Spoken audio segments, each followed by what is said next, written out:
Hi, my name's Dave Hooper. I want to tell you a story that began with an innocent question. Back when I was just a regular guy, I'd been a career entrepreneur with some successes and failures. In other words, by this point in my life, I'd been humbled. But we were okay financially, my wife had another son on the way, and life was pretty good. That was February of 2011, which was the last normal month I'd ever have. That's when I first took a closer look at 9/11 and found something astonishing. Something that would change my life. This is the story of how one simple accidental question came to be, and how it led to another, and then another, becoming a research obsession that crashed my belief system and drove my marriage, relationships, and sanity to the brink of disaster, and how out from that brink came my awakening. You can't write or talk about it, you just have to see it to believe it, and that's why this film was born. So let's start at the beginning, when my eyes first opened. Looking into 9/11 by itself didn't bring on this spiritual awakening, but it was the first domino to fall. You're about to get a peek down the rabbit hole, but just a peek, just enough to see that there is one. So get ready, because you're going to see some things that will test your beliefs and your notion of reality. So why don't we ease into it? Because you know what it's like when you first open your eyes after a deep sleep. That first light can be intense.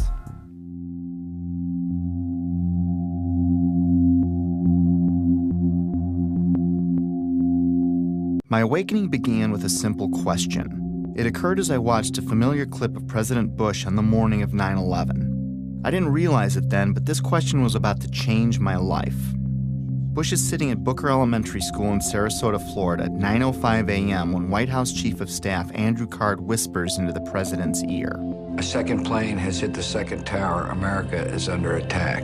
That first question was, why didn't the Secret Service get him out of there immediately? They didn't know how many planes were hijacked yet or what their targets were. There were actually 8 planes that were hijacked. We had 11 reports of hijacked aircraft. There were thousands of planes still flying. As many as a dozen planes were reported hijacked at one point. And it was no secret the president was there. The school visit had been made public on September 7th, 4 days prior to 9/11. How could anyone be so sure hijackers weren't already on the way? Yet there he lingered, even after 2 more flights were confirmed hijacked, Flight 77 and Flight 93, the Pentagon and Shanksville planes respectively. Somewhere I saw a story claiming the president's camp didn't want to scare the kids at the school, and that's why he stayed, which I found hard to believe. Well-trained professionals are going to risk the balance of power in the world to spare the feelings of a few kids who routinely practice fire drills anyway? Well, I guess the answer was yes, because Bush stayed until 9:34 a.m., a full 29 minutes after it was known we were under attack. Think about that. That would have been 29 grueling minutes for everyone, especially those assigned to protect the president, wondering if some hijackers gotten ambitious, maybe changed their plans in the last few days after the school visit was made public. I guess someone high up in the president's camp must have known or thought they were safe.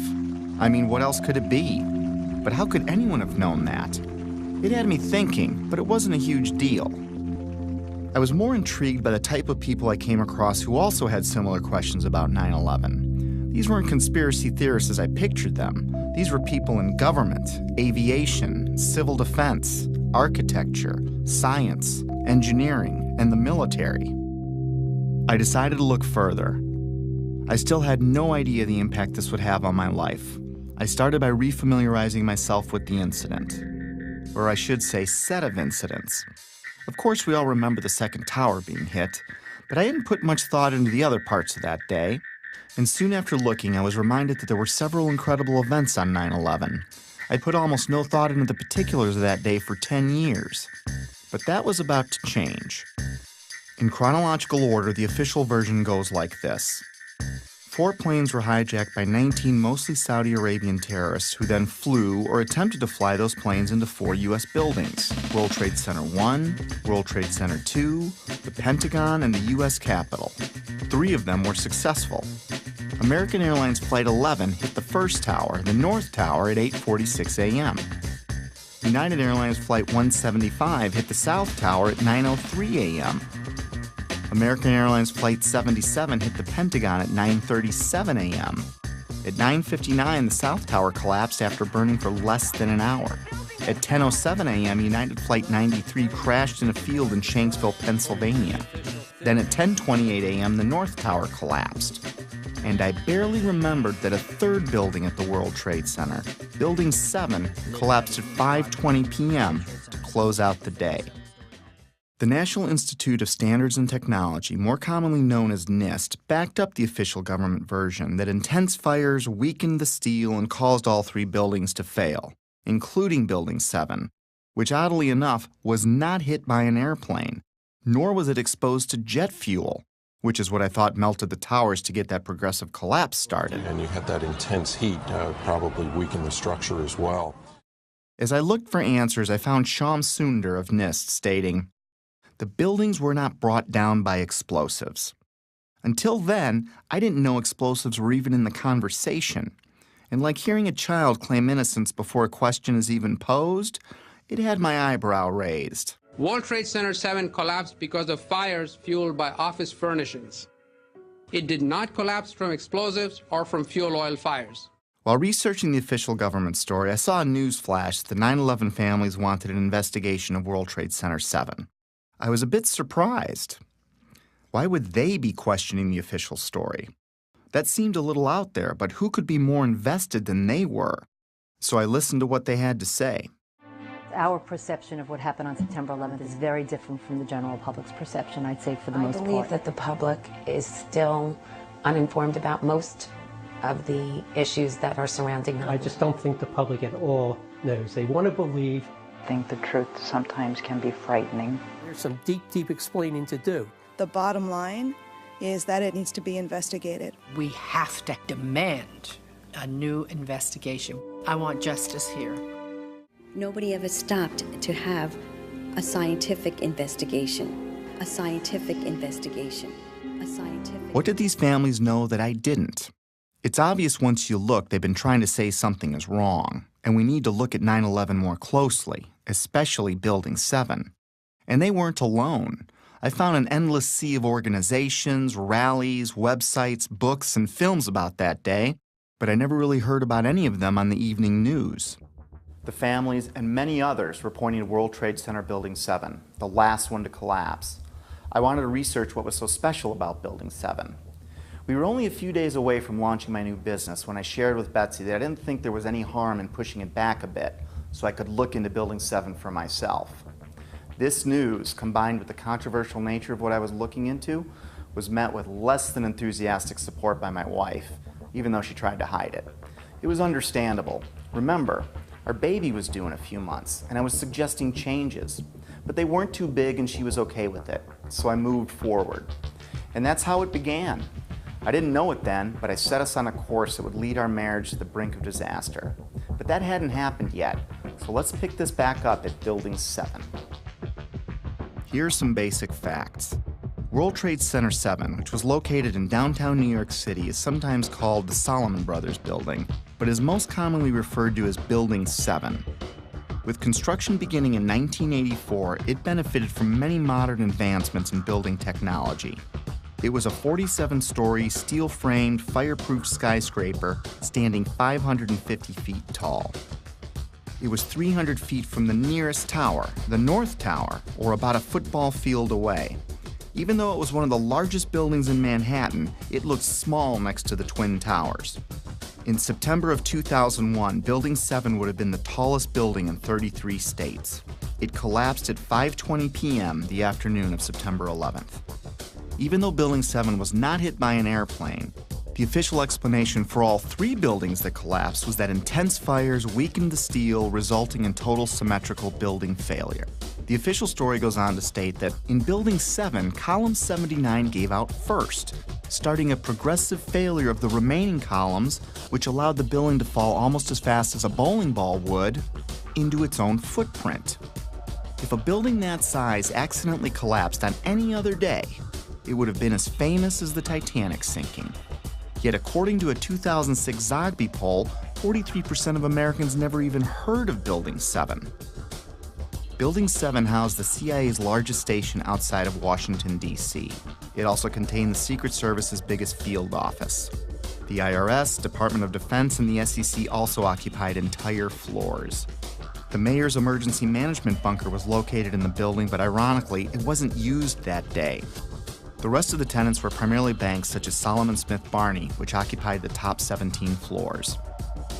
Many government and SEC documents for cases primarily against Wall Street banks, but also including WorldCom and Enron, were destroyed, crippling the investigation into thousands of cases. At this point, I didn't think anything was too far out of place. I'd come across a few strange things, but I wasn't thinking conspiracy or anything like that. I did, however, find it a little odd that falling debris could set off a chain of events, ultimately turning Building 7 into a pile of rubble. However, I really didn't understand the physics involved, at least not yet. But I didn't need to understand physics to find it pretty strange that the whole building would crash through itself. I've played with Legos. Tip over? Maybe. But to pile drive through itself didn't make sense. At least the Twin Towers were hit by planes, but no plane hit Building 7. Sometimes it's easier for me to tackle complex issues with simple metaphors, so I thought of a stove.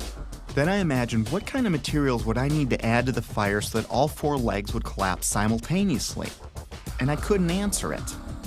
Better yet, let's say I stacked 10 stoves on top of each other, and then I welded them together to better represent any of the buildings that collapsed that day. Now I go and light, let's say, the 7th stove up on the stack.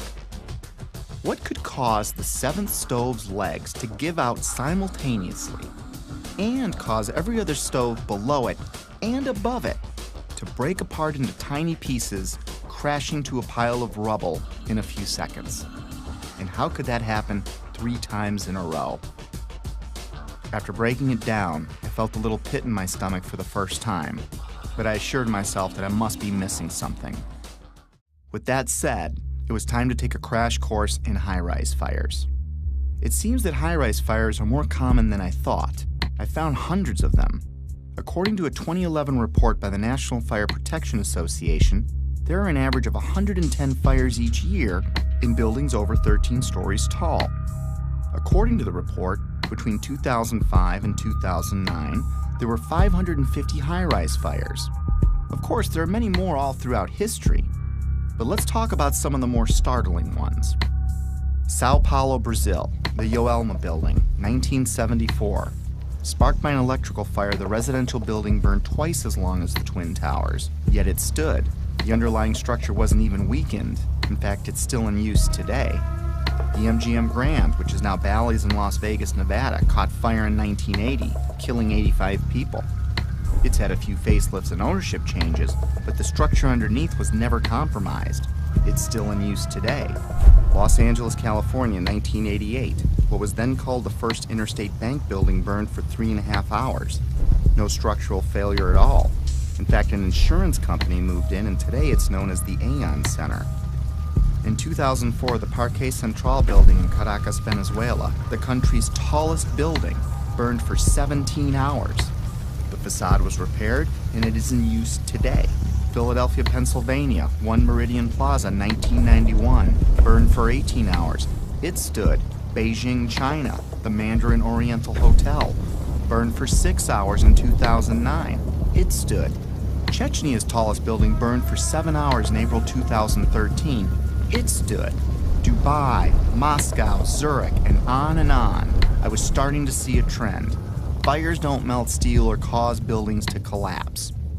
The World Trade Center has itself burned many times with no structural failure or weakening.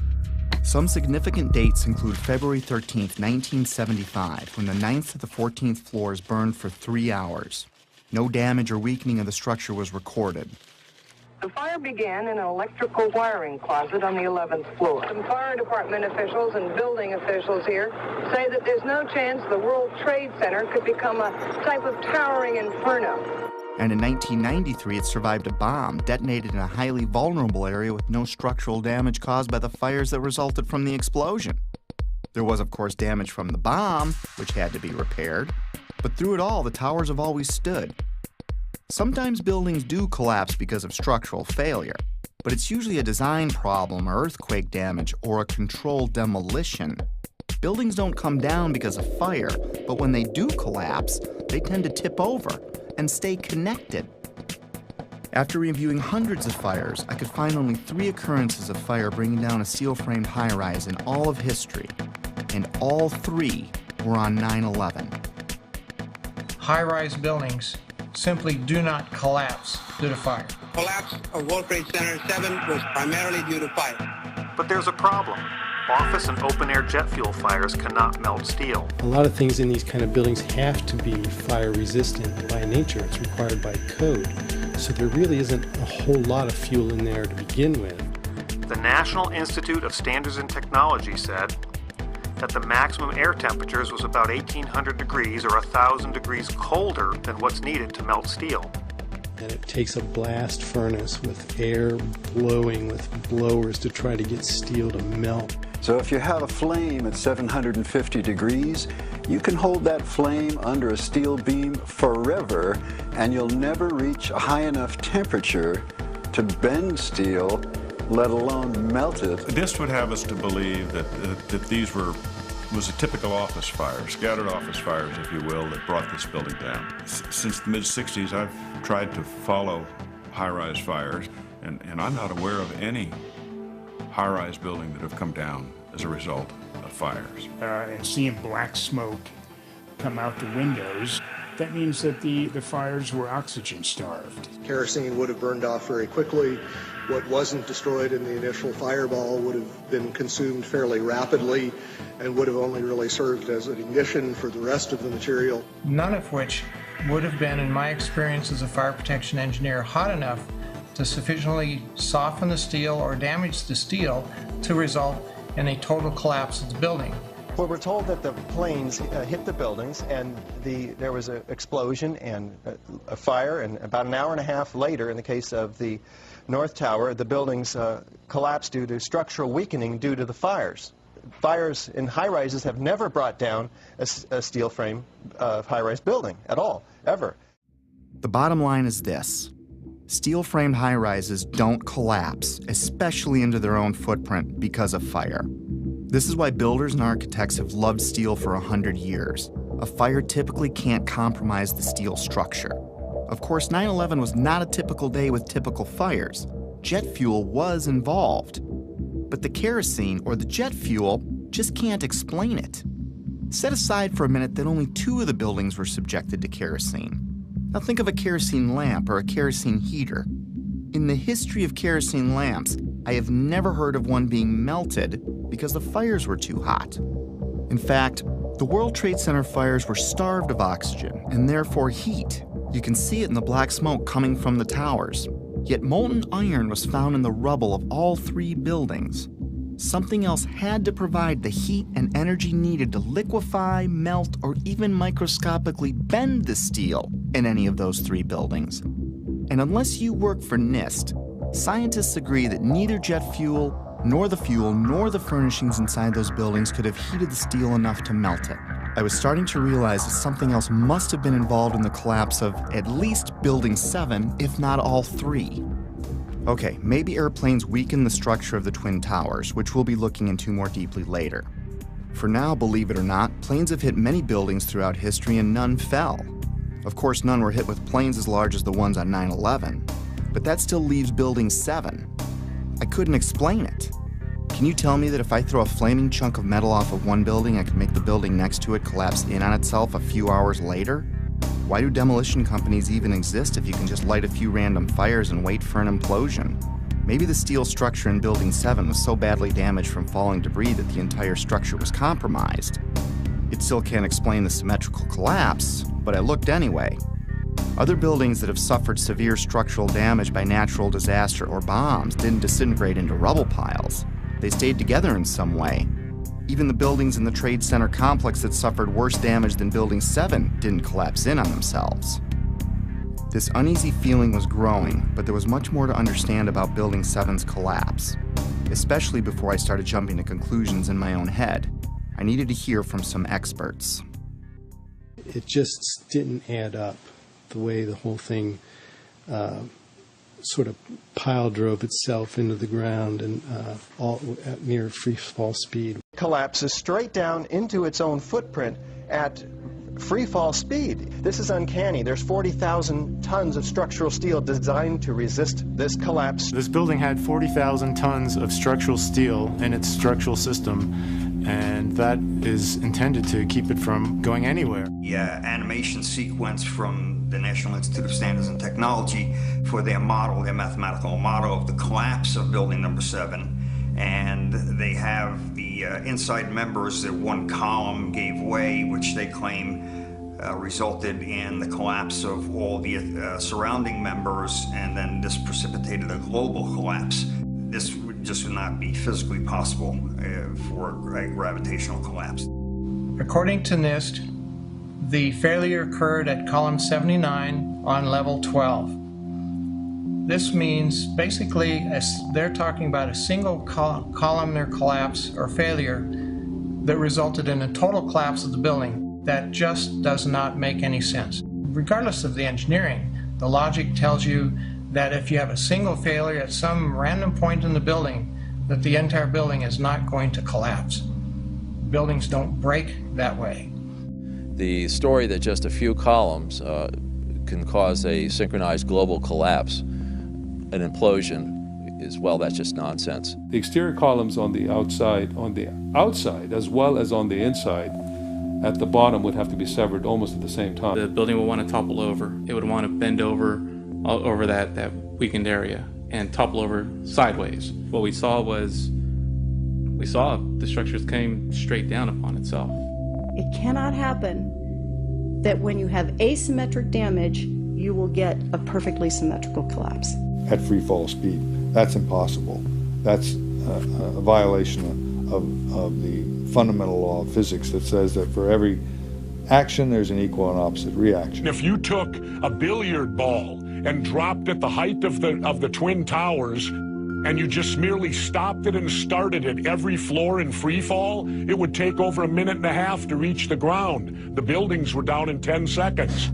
Buildings just don't behave like that. If floors fall, they tend to fall and are braced by the floor directly beneath it. And there's some delay there.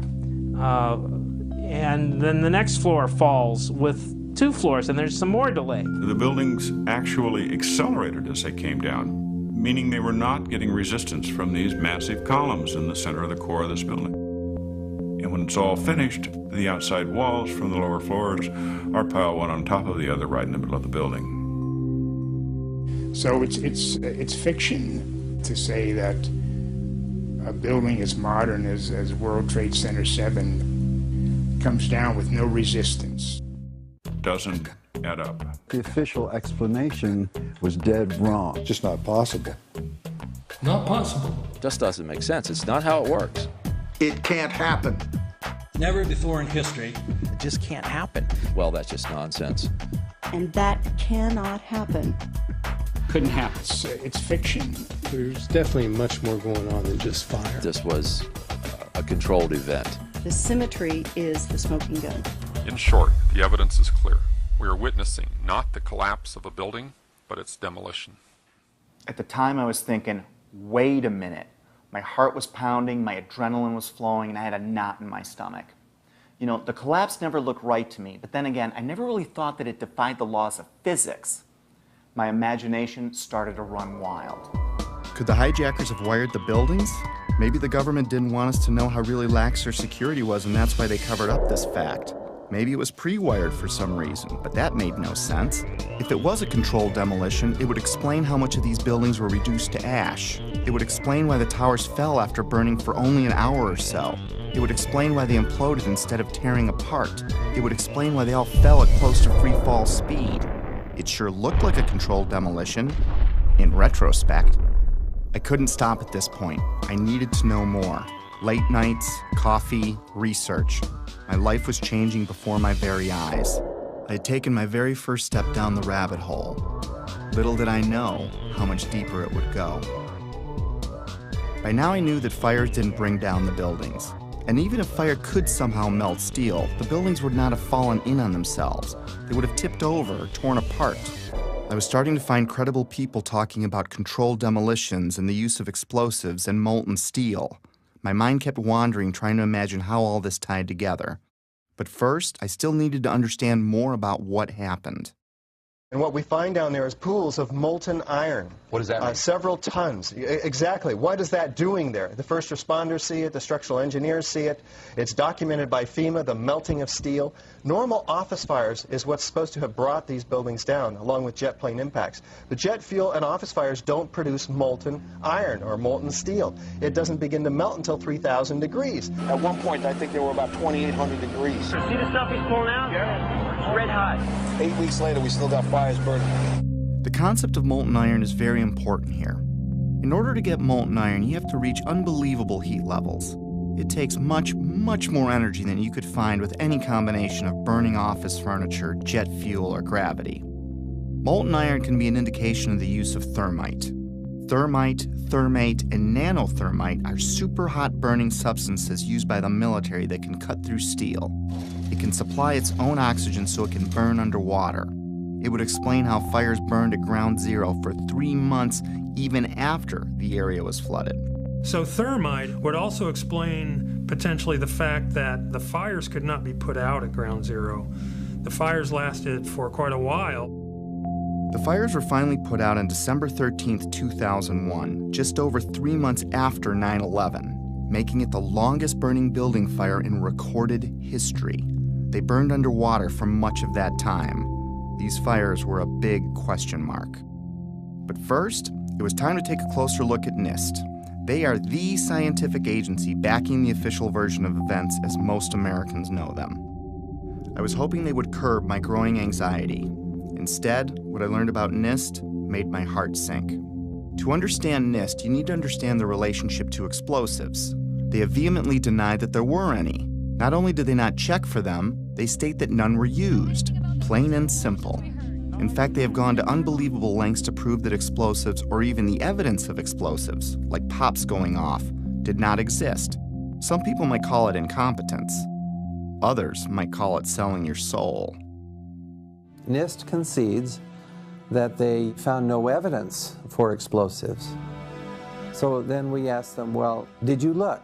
And they said, no, we did not look for explosives or residues of explosives. So the preconceived notion of NIST is that there's no evidence for explosives, and so there's no point in looking. That is the most unscientific thing that you can possibly think of, not to look because you don't expect to find evidence, and in fact the evidence is overwhelming. NIST computed what they claimed would be the minimum loudness of an explosion that could sever column 79 with a single blast. Then they claimed no observers detected explosions as loud as their predictions. This size blast would have produced an incredibly loud sound that was not recorded on videos of the collapse nor reported by witnesses. On the basis of this artificial threshold of interest, they swept aside all evidence of actual explosions and concluded that no explosives contributed to the destruction of the building. We did not find any evidence that explosives were used in the collapse. Is that a secondary explosion? Yes, it was. That was the Yeah, definitely secondary explosion. Secondary explosions, sometimes described as pops or booms, are mini detonations apart from the primary explosion of the plane impacts. These types of explosions are routine in a controlled demolition. They were heard in all 3 buildings long before any collapsed. Like, it sounded like gunfire, you know, bang, bang, bang, bang, bang, and then all of a sudden, 3 big explosions. That sound was not picked up by any of the videos or witnesses that we have talked to. You heard explosions, like ba-boom! We just heard one more explosion. That's about the fourth one we've heard. CNN is now reporting that there was a third explosion at the World Trade Center. Equally unempirical is the treatment by NIST and Popular Mechanics of reports of explosions before and during the collapses. Both documents pretend that there were no explosions. Secondary explosion. We've got numerous people covered with dust from the secondary explosion. Okay, you get the point. Why was NIST denying these explosions? Why are they a big deal? Well, those explosions are a strong sign of a controlled demolition, but they're not proof positive of one. If it was a controlled demolition, there would be other signs like misfired explosives and particles in the dust. So their preferred method of dealing with this problem was to ignore or even deny the reports. John Gross, one of the chief authors of the NIST report, was captured on film while he was making a public presentation, saying that he knew of absolutely no eyewitness who has said there was a pool of molten steel. I'm curious about the pool of molten steel that was found in the bottom of the towers. First of all, let's go back to your basic premise that there was a pool of molten steel. I know of absolutely nobody, no eyewitness who said so. Get down below and you see molten steel running down the channel rails, like you're in a foundry. Like it was lava from a volcano. The fires got very intense down there and it actually melted beams where it was molten steel that was being dug out. Underground, it was still so hot that molten metal dripped down the sides of a wall from Building 6. The premise that there was a pool of molten steel. I know of absolutely nobody, no eyewitness who said so, nobody who's produced it. I was on the site, I was on the steel yards, so I don't know that that's so. Then I was at the site 2 weeks after it happened with Governor Pataki, right? And they had to cease digging that day. You know why? They were finding pockets of molten liquid metal. In an office fire, you cannot generate enough heat to melt steel. And yet we have evidence of molten iron in the microspheres, in the rubble pile, and the metal pouring out of the side of the tower. About 7 minutes before its final destruction, almost an hour after the plane hit, molten metal was seen coming out of the northeast corner near the 80th floor. What was going on here? These guys at NIST are the official version. Office and jet fuel fires can reach about 1,600 degrees under ideal conditions, but NIST said that the fires burned at 1,800 degrees, which they claim was just enough to weaken and bend the steel, which led to complete failure of each building's infrastructure. But that still leaves us more than 1,000 degrees short of molten metal, which was found all over Ground Zero. They denied that molten metal existed, and they denied that witnesses heard secondary explosions going off. Even the NIST computer animation of Building 7's collapse is inaccurate, showing the outer structural walls crumpling in instead of coming straight down. The NIST report, on which Popular Mechanics and much of the press has relied, is not a scientific report. It is a political document. We need to have an investigation of NIST themselves. I believe that the reports that came out are not true. So the fact that NIST says that is absolutely, in my opinion, it's criminal. NIST wasn't looking for the truth. They were trying to hide it. But why? Were they asked to falsify their findings? I didn't think they came up with this on their own. When I see John Gross fidget and blush as he states there was no molten metal, I see a man that is doing what many of us do when we don't tell the truth. It's basic human nature. My feelings at the time were like the moment you catch your significant other in a lie. Maybe there's an explanation, but your heart is racing until you get some answers. And if something like that's ever happened to you, you may understand needing to know more, but not wanting to know more, if that makes sense. Was there more evidence of a controlled demolitions besides explosions? And where did the molten metal come from? I needed more before I could get my head around this. I took a deeper look into all the buildings, the airplane strikes, and the possibility of planted explosives. Mostly, I was looking for something to explain away this growing pile of problems. I was looking for answers that could reduce my growing anxiety.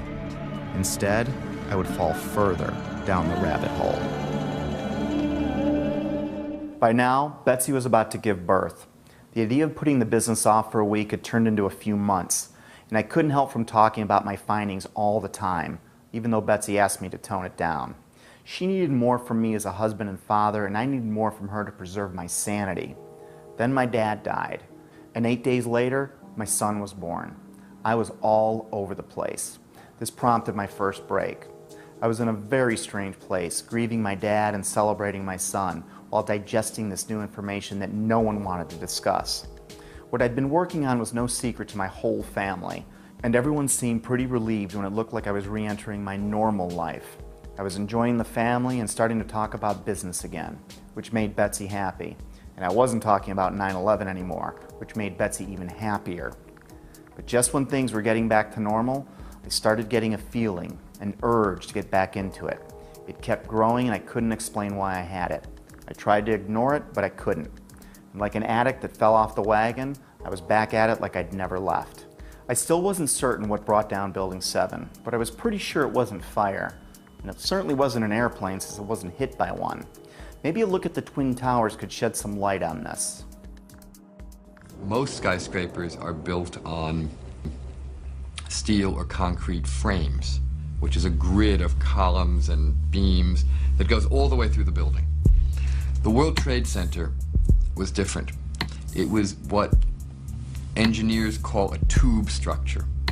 It was a very, very strong mesh of steel. There's a large central rectangle in each of the towers that contained 47 columns, and these columns basically were the primary structural support of the building. These 47, 48 columns are essentially the superstructure of a battleship. They're essentially a suspension bridge. There's no way that burning kerosene can ever affect these in the least, if only because of the radiator effect. The minuscule possibility that fire somehow brought all three buildings down was gone. My only hope was that airplanes could have destabilized the buildings somehow. It didn't explain Building 7, but I was trying to give the official version every possible chance to be right. Let's look at the best documented impact that day. At 9:03 a.m., United Flight 175 hit the South Tower. The majority of the jet fuel burned off in the initial explosion, but maybe there was an explanation for the collapse in the plane impacts themselves. The first interview I came across was of Frank DeMartini, the construction manager of the World Trade Center. The building was designed to have a fully loaded 707 crash into it. That was the largest plane at the time.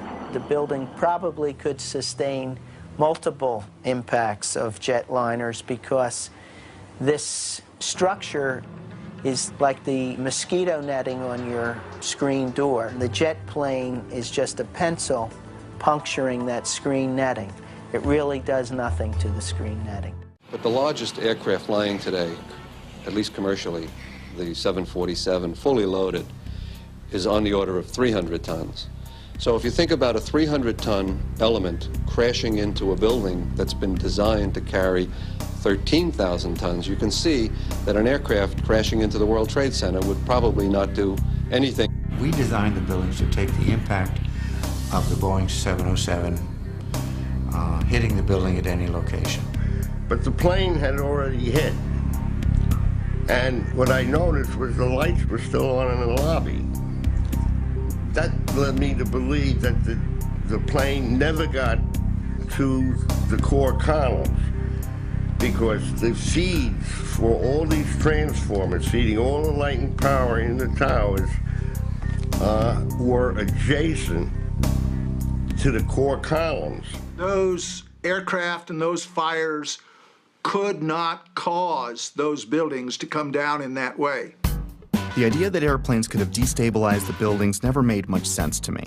The Twin Towers were like a solid iron rod coming out of the ground, supported by another steel building surrounding it. Let's use another metaphor to clarify what I mean. Let's assume a stop sign is like one of the towers. The post is the core and the thin shield of the sign is the Trade Center's outer mesh. If you shot a bullet through the stop sign, the bullet would go through the outer shell and the inner steel core that holds it up. Is the structure weakened after the event? Is it possible for the sign to implode in on itself, partially turning to dust? Does it matter if it was a flaming bullet that exploded on impact? Could the sign ever collapse in on itself? The plane impact still can't explain the near free fall speed of all three collapses, but I had to look. So if it wasn't fire and it wasn't airplanes, then it wasn't natural. Maybe I needed to look for things that can make something like this happen. And holding off on the who and the why, for now, one step at a time. And it's my expert opinion. As a demolition expert, I was trained by the best the U.S. government has. I served 3 years on Underwater Demolition Team 12. 2 years I was attached to SEAL Team 1. And when I look at the buildings and how they fall and the way they fell, they couldn't have come down without being assisted in some manner. The only way that a building can accelerate as it collapses is by having pre-engineered, precisely timed, and precisely placed explosives. In other words, controlled demolition. The collapse of the building was caused by controlled demolition. In fact, the evidence shows very strongly that there were explosives used in the way the buildings came down. We started running floor by floor instead of popping out. It was like if they had detonated. They were planned to take down a building. Boom, boom, boom, boom, boom, boom, boom. All the way down.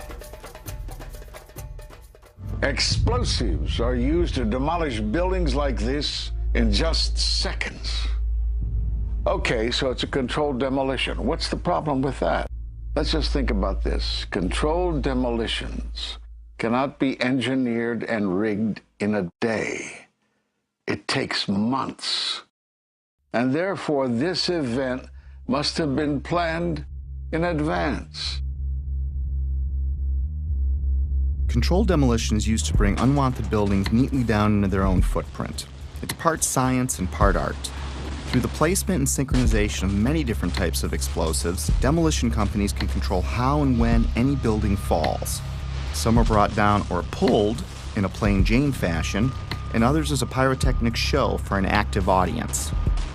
There are many more, but let's look at 8 typical signs of controlled demolition.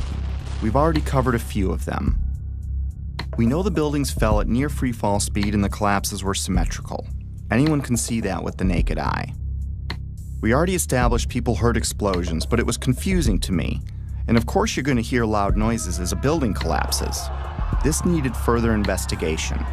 By now I was only going to trust my own eyes when it came to researching 9/11. I think it's too important an event to let someone else tell you what to believe about it. But I'm getting ahead of myself. There are 118 documented testimonies of explosions heard from firemen and other first responders alone, which took a court order to be released, and that doesn't include the maintenance employees or regular tower workers. After analyzing locations and timestamps, I broke explosions into 3 categories. Impact synchronized booms were explosions seemingly timed with the plane strikes in the seconds before and after the collisions. Pre-collapse pops were explosions heard all over the buildings from the time of the first plane impact until Building 7 fell. The final booms and crackle are the main body of explosives, which are detonated over the span of a few seconds, leading up to and through the collapse. It seems that explosives went off in different parts of the Trade Center when each plane hit. William Rodriguez, a 20-year maintenance employee of the Trade Center who was decorated for saving many people that day, was in the building when the first plane hit. Let's hear what he and a few others had to say about a subterranean explosion coinciding with the first plane hit. It was a huge explosion that came from under my feet, meaning that it came from the sub-levels between B2 and B3. And then there was a huge explosion at the top of the building. You could hear the difference from the bottom and all the way through the top. They were having coffee in the World Trade Center when the first plane struck. And all of a sudden it sounded like, I don't know where the subway is, but it sounded like a subway collision, a bomb. Just get out of the tunnel and the blue. The subway tunnel? Yeah. Yes, I was right there. I was down in the basement, came down, all of a sudden the elevator blew up, smoke. I dragged the guy out, his skin was hanging off, and I dragged him out, and I helped him out to the ambulance.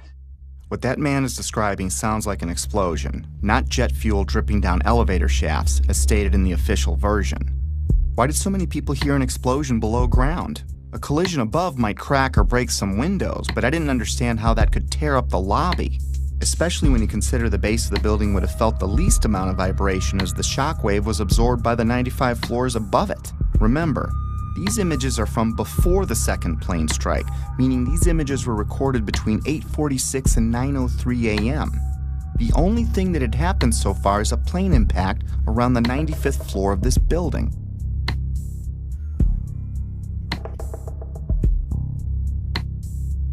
Right away, a guy from the Port Authority told him the damage was somewhere above the 78th floor. But all you had to do was look around. It was obvious. Something had happened right there in the lobby. FDNY fireman John Schrader, whose engine company 10 is across the street from the Trade Center complex, arrived at the first tower hit, the North Tower, within 10 minutes of the impact. We came down, it looked like a bomb went off in the lobby. You know, it wasn't from the jet fuel. No way. The ladies that are with me were in the World Trade Center in the first building and escaped through the lobby, where they report they believe there was a bomb in the lobby. The bomb hit the lobby first, and a couple of seconds in the first plane hit. I mean, I know of people that got killed in the basement. I know of people that got broken legs in the basement. People that got reconstructive surgery because the walls hit them in the face. At the time, I was actually in the subway heading towards the World Trade Center right around Franklin Street. And after the first explosion, the subway station started to fill with smoke. The subway cars started to fill with smoke, and the subways actually stopped. With so many people talking about the explosions at street level, it would make sense that early reports had the FBI and others looking into bombs at the base of the buildings.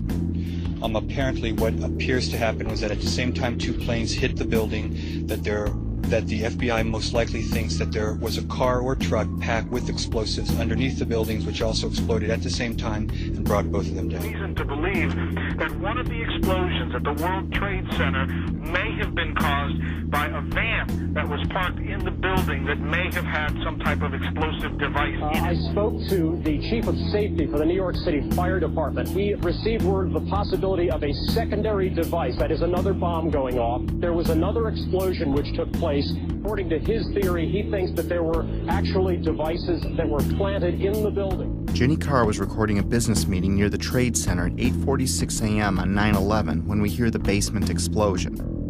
9 seconds later, we can hear the first plane hitting the North Tower.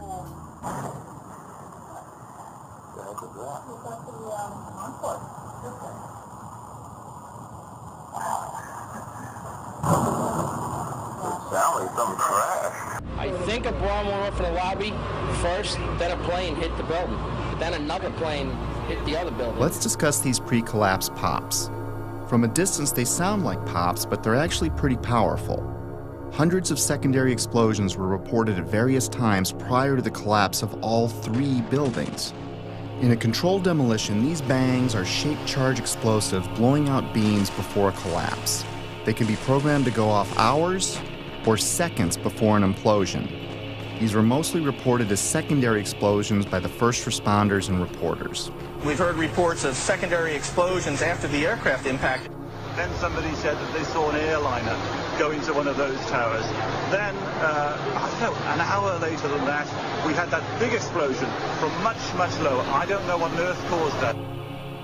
Here, hold on. You want to call your mother or something?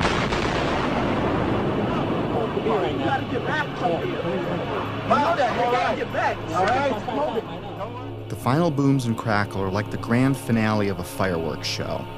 In a controlled demolition, the vast majority of the explosives are set to go off in an ordered fashion over the span of a few seconds as the building collapses. Depending on distance, this can sound like a rumble, booms, or crackling. That feeling that there was something else, that there may have been something else that brought those buildings down. There was a lot of talk there in New York of another explosion prior to the collapse of the first building. We could hear a rumble, which was about 5 seconds long, preceding the actual collapse, and then a boom when each of those towers collapsed. In this footage, which has been slowed, you can see white smoke emanating from the ground floor before the collapse wave arrives. It's an unsteady camera, but keep in mind whoever recorded this was running for their life. It was like watching a stunt car explode before it crashes at the bottom of the cliff. In this image, recently released by a Freedom of Information Act request, police department photographer captured an explosion originating at the base of the South Tower, just before the first tower collapsed. The explosions and shockwave before Building 7's collapse were captured in different ways. We're watching the building actually because it was on fire. The bottom floors of the building were on fire, and we heard this sound that sounded like a clap of thunder. 2 turned around, we were shocked to see that the building was, well, it looked like there was a shock wave ripping through the building and the windows all busted out. In the end, the evidence of explosions was ignored by the organizations behind the official version, like NIST, FEMA, Popular Mechanics, and the 9/11 Commission. My independent search continued. Up next, the kink in the roof. It's not necessary for there to be a kink in the roof of an imploding building, but when it does happen, it's a pretty sure indication of a controlled demolition. The roof can only kink in when the central support columns are blown out first, meaning the destruction of the building is coming from inside it, not outside. This is done by design so the building falls in on itself. The kink in Building 7 is clearly visible to the naked eye. Controlled demolitions are designed to let the top of the building fall through its inner core columns, which is typically the strongest part of any building. Watch the penthouse of Building 7 sink into the floor below it just before the collapse begins. Squibs. Squibs are the sixth indicator on our list. In demolition vernacular, squibs refer to visible blasts from explosive charges. Often they are visible through mistiming or malfunction in some way. Usually they are hidden in the debris cloud. In simple terms, squibs are visual evidence of explosives. Squibs were recorded from the moment of the first plane impact through the collapse of the last tower. For me, they went unnoticed until I looked at the video more closely. These stills captured squibs as the towers collapsed. The official version stated these squibs were compressed air caused by the pancaking floors, which squeezed air to the point of bursting out a window. The seal of the building was already broken when the collapse began. Logically, if it was compressed air, it should have found the path of least resistance through the broken part of the building.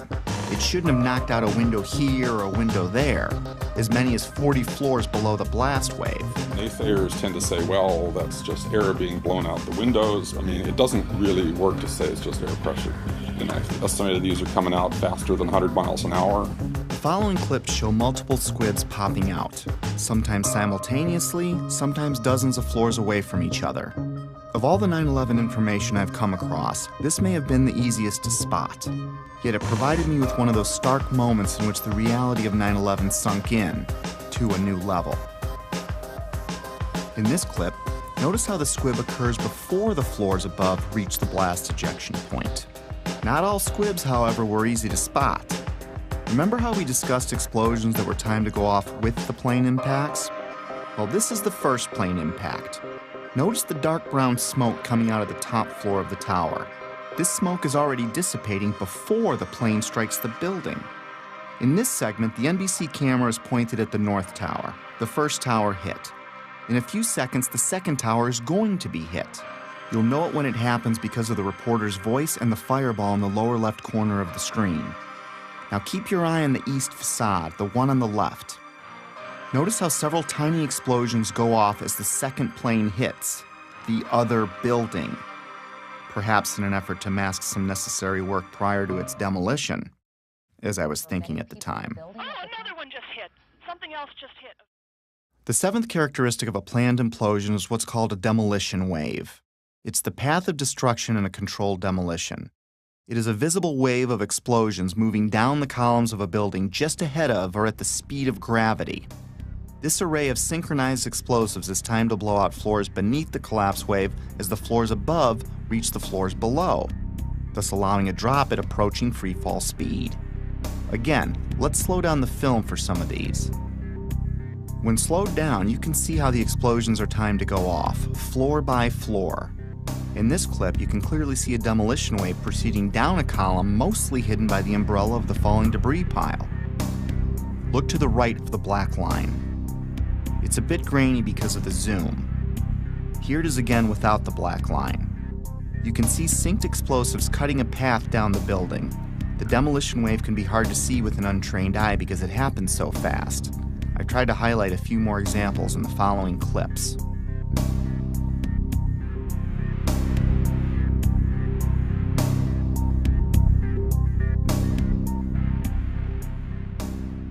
Often buildings being demolished will have a mesh around them to keep projectiles from shooting away. In the case of the Twin Towers, there were thousands of pieces of steel jettisoned out much further than they could have if it were a gravitational collapse. Some pieces were ejected laterally over 600 feet. Some of these pieces weighed several tons. Let's listen to what a few experts had to say on the topic. Window mullions and things went up and out. That kind of stuff can't happen with just pure air pressure of floors getting sandwiched together. Large multi-ton beams were hurled hundreds of yards laterally. Gravity works vertically, not laterally. The fragments which are being, which is coming out of the tower, obviously being kicked out by an explosive action. And here it is trailing white smoke the whole time. It really is indicative of some kind of explosion. I'm no physicist, but if this was a gravitational collapse, there is no way that multi-ton beams can land 2 football fields away. I've lived in high-rises my whole life, and I've dropped things off my balcony, things like shoes and computer monitors. All they do is fall straight down.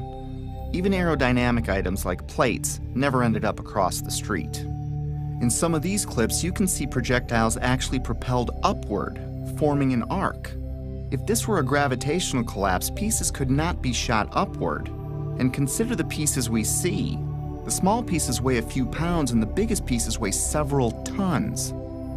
In this clip, a multi-ton steel box column had so much lateral force that it pierced the building across the street. To give you an idea of its size, here you can see a construction worker standing at the base of the box column being installed.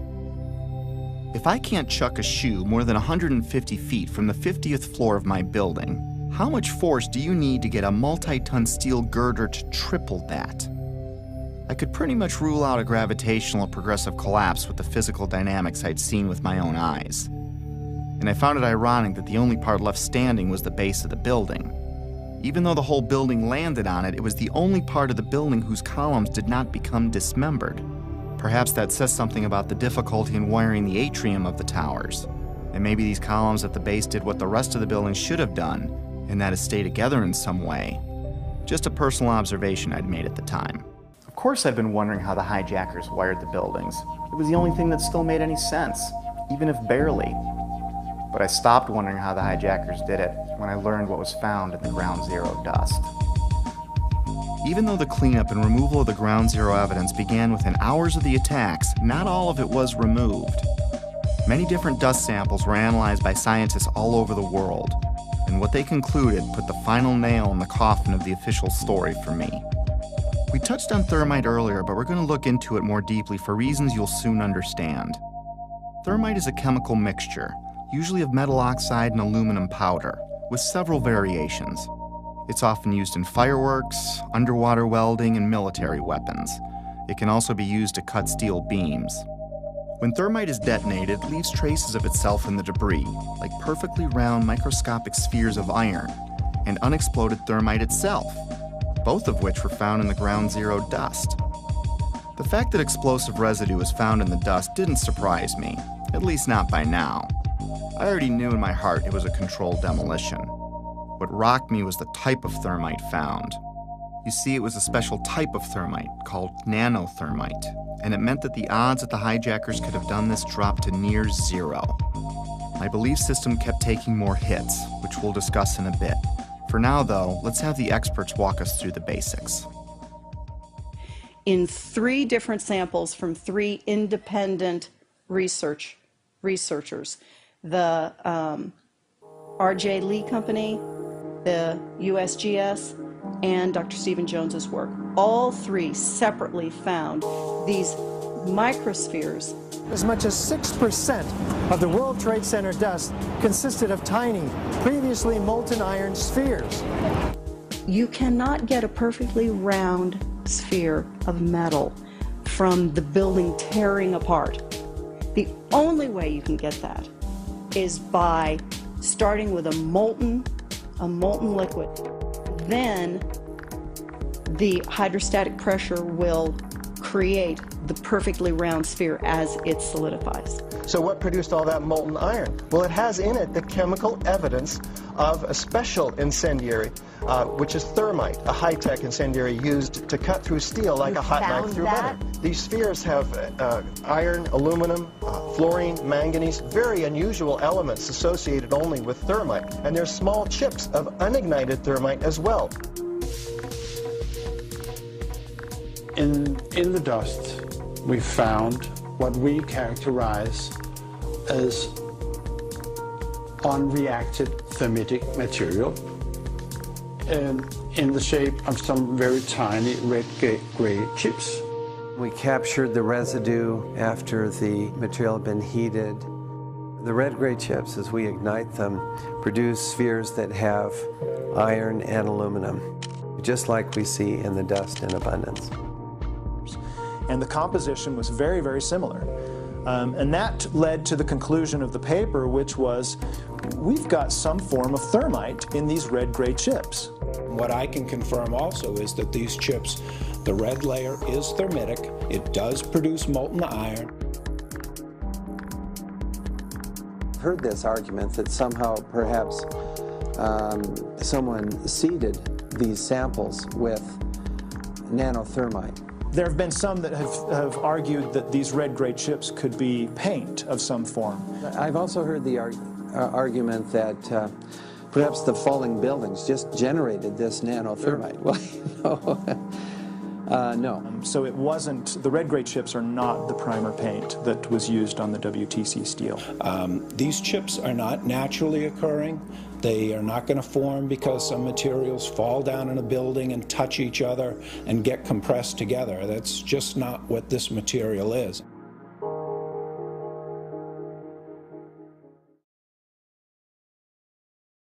What we have found is a modern version of thermite, which we call nanothermite, which is produced in a different way. It is not just two powders being mixed.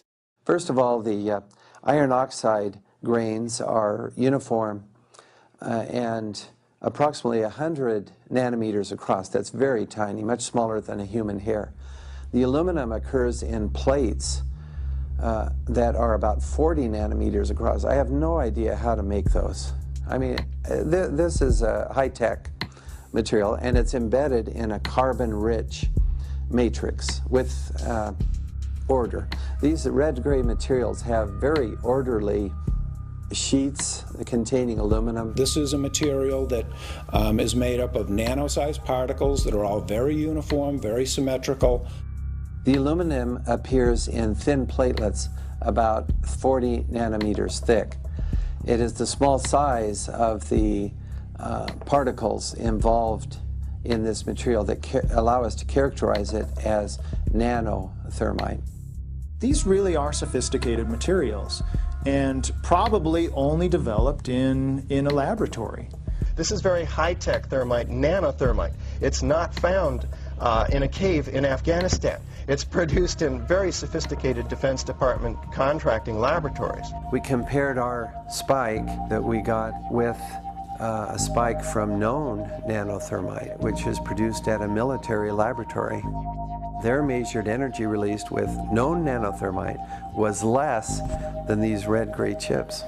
What we are dealing with, I think, in World Trade Center is modern military material which is unknown to the general public. It takes steel and it creates molten steel.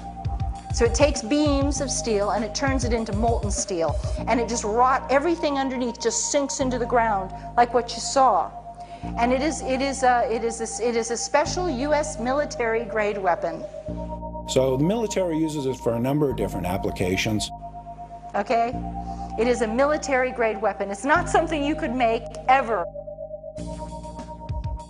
I was pretty astonished at how deep this rabbit hole was getting, even though I still had no idea what I was in for. Of course, by now, I had to acknowledge this was a planned demolition, unless I wanted to lie to myself. Maybe you can explain squibs, but how do you explain explosions or the molten steel? And if you explain that, how do you explain the rate of fall or thermite in the dust? I had to face facts.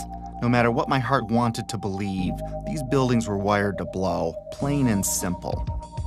But it wasn't until understanding how nanothermite is made and who has it that I considered, for the first time, that someone other than the hijackers had to be involved. And as scary as it was to consider, it might even be homegrown. Hundreds of questions kept flooding in. Why would underfunded guys on the other side of the world use something so exotic as nanothermite that could easily be tracked by our intelligence services? Who would sell it or make it for them? Why risk accessing the buildings every day for months? How did Building 7 get detonated at the end of the day? If you have the means and go to the trouble of getting nanothermite and wiring the building, why let the plan rest on using box cutters to overthrow military and combat-trained airline pilots, along with dozens of passengers, as the official version states? Heck, why bother killing yourself in a plane crash at all if it wasn't needed to take the buildings down? I had no idea what I was staring at least not yet, but a few puzzle pieces had been filled in. I knew that the buildings were brought down by controlled demolition, military thermite was used, NIST was being used to sell a lie, and someone wanted us to think that planes had caused this. I kept replaying the event in my head over and over, assimilating each new piece of information as I discovered it. And like a retreating army, my line in the sand about what could have really happened kept moving further and further back, and getting closer to home. But I was on a mission, and I was obsessed to find out the truth. Researching late every night was disrupting my home life again, and my wife still didn't see eye to eye with me about 9/11. Back then, she still believed the official version, but she hadn't seen what I had. For a time, she even thought I was losing it. For a time, I wondered it myself, because I was coming across things I had a hard time believing. My former, dismissive, conventional thinking self was fading away as my eyes continued to open, causing changes in my belief system and further destabilizing our home. It was harder than ever to drop the subject. Rifts were developing in other relationships too. I was angry at everything and everyone, from God to the government to anyone that didn't want to hear or believe what I had to say. I became a bit reclusive as I dug deeper. If the building was wired, lots of people had to get past security every day for a while. Remember when I said I lived in high-rises my whole life? Well, I worked in them too. And there is no way you can access buildings like those without the building security knowing. Lots of equipment had to be brought in. Authorization forms would need to be filled out. There would be drilling and pounding and dust in the ventilation ducts.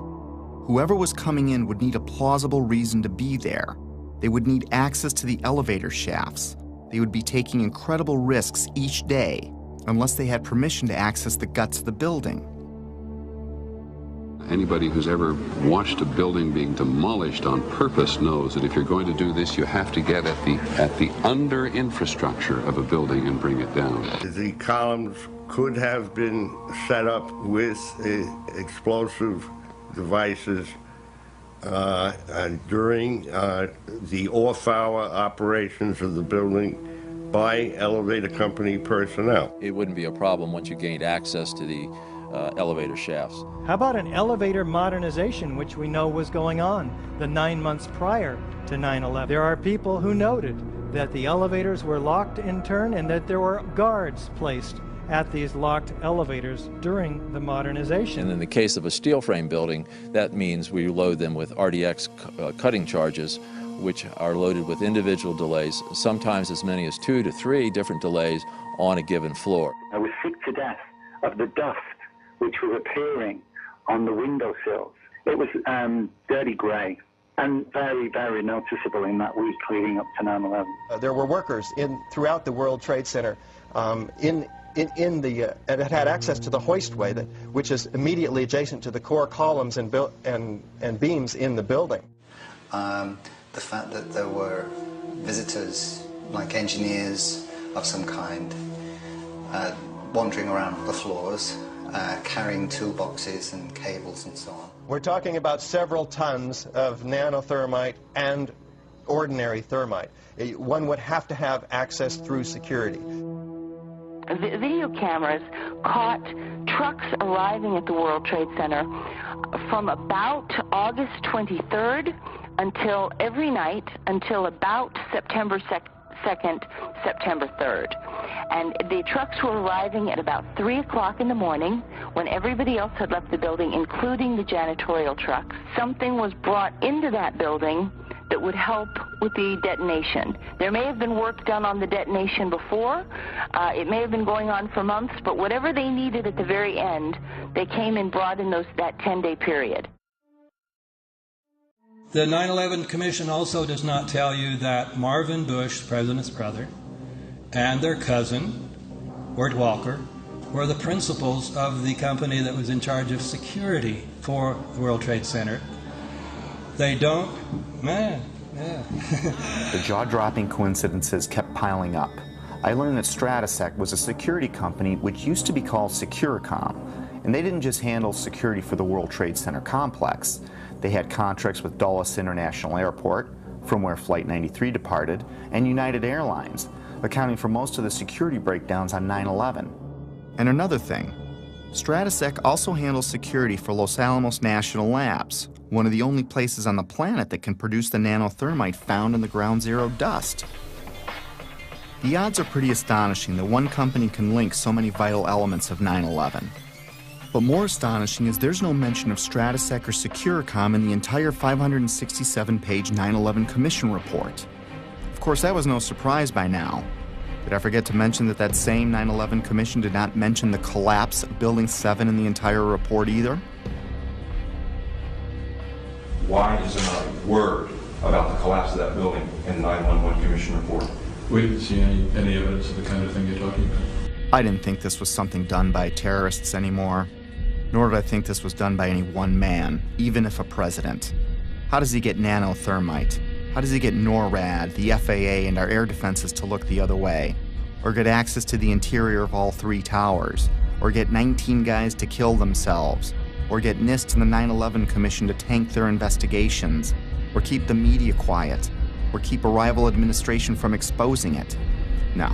This seemed much bigger than even a president, and impossible for a man on the run. If someone like me with no budget or staff can find something clearly wrong with Building 7's collapse, how could an entire government commission fail to mention it in their report? Something big and strange was coming into view, seemingly coordinated and almost invisible, like 1,000 more puzzle pieces dumped out before me. I couldn't see the bigger picture yet, but I knew there was one, and it involved powerful elements of our world. This reminded me of a quote that struck me in Woodrow Wilson's book, The New Freedom. He writes, "Some of the biggest men in the United States in the field of commerce and manufacture are afraid of somebody, are afraid of something. They know that there is a power somewhere so organized, so subtle, so watchful, so interlocked, so complete, so pervasive, that they had better not speak above their breath when they speak in condemnation of it." I wondered if we were talking about the same thing, so I continued my research. I didn't even need to remind myself I was falling down the rabbit hole anymore. I was now fully expecting to see the unexpected. Remember the opening chapter, The Dog That Didn't Bark? It was a reference to a Sherlock Holmes story called Silver Blaze, in which Holmes deduces the culprit must have known the family dog, because the dog didn't bark while the crime was committed, as he normally would if a stranger were on the property. The same way the Secret Service didn't bark, by staying in the school. The same way real watchdogs like the 9/11 Commission, NIST, and the media didn't bark either. Lots of people, including politicians, the media, and emergency workers on the ground, knew Building 7 was going to come down well ahead of time, as impossible an event as that was. But even then, they said, hey, you know, like, you got to stay behind this line because they're thinking about taking this building down. They're not sure if it's stable or not. So they were holding a line off because they had knowledge that something was going to happen. That by noon or 1 o'clock, they told us we had to move from that triage site up to Pace University, a little further away, because Building 7 was going to come down or being brought down. Did they actually use the word brought down, and who was it that was telling you this? The fire department, and they did use the word, we're going to have to bring it down. Keep your eye on that building. It'll be coming down soon. I didn't hear any creaking, or I didn't hear any indication that it was going to come down. And All of a sudden, the radios exploded, and everybody started screaming, "Get away, get away, get away from it!" And the whole time you're hearing thum, thum, thum, thum, thum. So, I think I know an explosion when I hear it. We are on the phone with New York Fire Department Lieutenant David Restuccio. Can you confirm it was number 7 that just went in? Yes, sir. And you guys knew this was coming all day? We had heard reports that the building was unstable and that it eventually would either come down on its own or it would be taken down. And we were in a building in which we were trapped for about 10-15 minutes, and we set up headquarters at 75 Barclay Street, which was right there with the police commissioner, the fire commissioner, the head of emergency management, and we were operating out of there when we were told that the World Trade Center was going to collapse. The World Trade Center was going to collapse. It was going to collapse. It was going to collapse. But it was the media's pre-knowledge of Building 7's fall that was much more telling. Several news outlets around the world reported the collapse of Building 7 long before it happened. I listened closely to these segments. Considering Building 7 wasn't hit by an airplane and no high-rise has ever collapsed because of fire, how was it that all these different news agencies reported it before it happened? How can anyone report there has been an improbable accident before the accident happens? Now, more on the latest building collapse in New York. You might have heard a few moments ago, I was talking about the Salomon Brothers building collapsing. And indeed it has. Apparently that's only a few hundred yards away from where the World Trade Center towers were. That one of the other buildings, Building 7, in the World Trade Center complex is on fire and has either collapsed or is collapsing. That has structural damage as well. We saw a lot of glass broken out, and a corner of the building appeared to be in distress, and there's concern that there might actually be another collapse of that building. We are getting word from New York right now that another building has collapsed. Is that smoke coming from this third collapse? Okay, that is what we're understanding, which makes sense because it looks like the sun is going down. But I'm hoping that enough people have cleared out of downtown Manhattan so that perhaps it wasn't as full as it might be normally around 5:30 on a Tuesday. That information, of course, take a look at that right-hand side of the screen.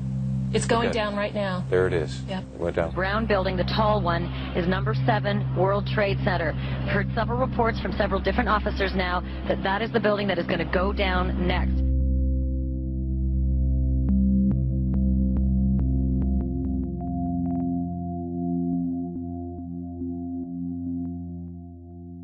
The media has played an important role in shaping the official story, even to this day.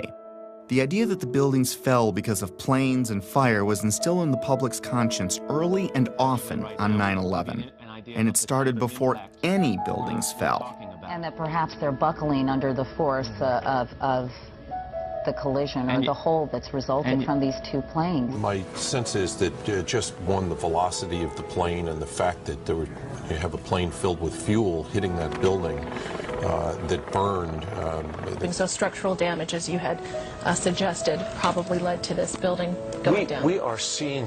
It was because the building had been weakened during this morning's attacks. And then I witnessed both towers collapse, one first and then the second, mostly due to structural failure because the fire was just too intense. And now we are told that there's a fire there and that building may collapse as well as you can. Pictures of airplanes flying into buildings, fires burning, huge structures collapsing, have filled us with disbelief. Metaphor time. Let's say your local TV news breaks in with a report of a car accident at the corner of Main and First Avenue because a car blew out a tire, swerved into a tanker truck, and it exploded. Now your office is at that corner, so you go out and look, but everything looks fine. You flip stations and other stations are reporting it too, using different wire services even. As you stare out the window wondering where there's another Main and First Avenue, a car drives into a parked gas truck and it explodes. Have you witnessed a miracle or a staged event? If what I was finding were mistakes in a massive ruse, then the sheer boldness and size of it alone is why I never saw it before. It reminded me of a quote often attributed to Joseph Goebbels, the minister of propaganda for Hitler's Nazi Germany, who stated that, "If you tell a lie big enough and keep repeating it, people will eventually come to believe it." I found a pattern of bullying, intimidation, and belittling of anyone asking valid questions, which did nothing to soften my growing anger, even though I had no idea to where or to whom it was directed. We're not buying it. Okay, you don't have to buy anything. You're American. You want to be a nut, you can be a nut. Anybody who thinks that 9/11 was carried out by the government isn't a truther. They're idiots. I'm merely saying it is wrong, blasphemous, and sinful for you to suggest, imply, or help other people come to the conclusion that the U.S. government killed 3,000 of its own citizens, because it didn't. How big a lunatic do you have to be to watch two giant airliners packed with jet fuel slam into buildings on live TV, igniting a massive inferno that burned for 2 hours, and then think, well, if you believe that was the cause? These people are idiots. They're mentally ill. They should be treated with respect. It's an insult to people who are victims of 9/11 and their families. You know what? It wasn't an inside job. We can see the planes. The planes hit the building. It wasn't a controlled demolition, and the buildings came down. And it just is beyond bizarre. Yeah, and you are a nutcase, Building 7. 9/11 was an inside job. Oh, get a life. Get a life. 9/11 was an inside job. You're like the guys who think that the space aliens kidnapped Elvis or something like that. That's where you are. I didn't think it was an accident that every question is uniformly dismissed. I couldn't find a familiar journalist that seriously entertained these obvious questions that anyone would have. Could I really be onto something that the media couldn't see? Or were they trying to keep me from seeing something they did? Most reasonable people would question the official story after seeing what we've seen. So I switched my focus to independent news sources, outside the mainstream. No, they're not well-funded, slick, or glitzy. Most are just regular people or sincere journalists trying to expose the truth about something in their corner of the world. One such man was Bill Cooper. I found him early in my 9/11 research. At the time, I couldn't explain how he predicted what you're about to hear. Bill Cooper spent his life in the intelligence community. He rose to the Office of Naval Security and Intelligence, serving on the intelligence briefing team for the Commander-in-Chief of the Pacific Fleet. He held several top security clearances. After the military, he developed and operated the largest civilian intelligence agency in the world. The world's largest and most successful civilian intelligence gathering operation in the world, which makes me privy to an awful lot of information that none of you will ever see. In other words, he was very credible. The following clip is from his radio program, The Hour of the Time, which aired on the night of June 28, 2001, 76 days before 9/11 happened. A CNN reporter found Osama bin Laden, took a television camera crew with him, went into Osama bin Laden's hideout, interviewed him and his top leadership, his top lieutenants and colonels and generals in their hideout. This is a CNN reporter with a camera crew. And he came out and told everybody, within 3 weeks, Osama bin Laden is going to attack the United States and Israel. Now, don't you think that's kind of strange, folks? You see, because the largest intelligence apparatus in the world, with the biggest budget in the history of the world, has been looking for Osama bin Laden for years and years and years, and can't find him. And whatever is going to happen that they're going to blame on Osama bin Laden, don't you even believe it. When in hell are all you people going to wake up? All these early news reports were glaring misfires in what seemed to be an otherwise coordinated media campaign.